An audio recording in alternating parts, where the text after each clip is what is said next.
Silchar town high school की छात्रा रहस्यमय ढंग से लापता। सिलचर 4 जुलाई टाउन हाई स्कूल की कक्षा 10 की छात्रा रुमेना बेगम मजमूदार शुक्रवार सुबह रहस्यमय तरीके से लापता हो गई। बताया गया कि इटखोला से स्कूल जाते समय ढाकाई पट्टी इलाके में चेहरा ढके कुछ युवकों ने उसे जबरन एक सफेद इलेक्ट्रिक गाड़ी में बैठाकर ले गए। उसकी छोटी बहन रुमाना ने घटना की जानकारी दी और मालूग्राम पुलिस में शिकायत दर्ज की गई है। पुलिस मामले की जांच कर रही है। घटना से इलाके में सनसनी फैल गई है।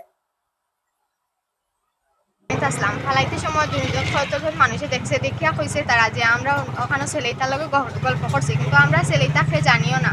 আমার বোনের মুখে কাপড় বান্ধা আসলো, তারপরে হাত ধরিয়া আমার বোনের টান মারিয়া গাড়ি তুলিয়া আর ব্যাগ ফালাইয়া আর আমার ব্যাগটা মারিয়া ফালাইয়া লইয়া গেছে। নমস্কার।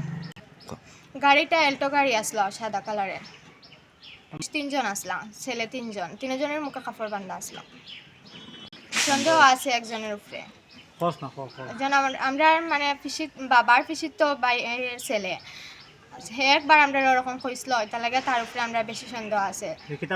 হে কইছিল যে আমার মানে তার একটা শিলচরের একটা মেয়ে তার বেজান পছন্দ হয়েছে, হে এটারে উঠে নিব ওটা কইছিল। তার লাগে আমরা ভাবছি হে ডঙ্গে কইছে, কিন্তু জানি না, আমরা তার উপরেও বেশি সন্দেহ আছে।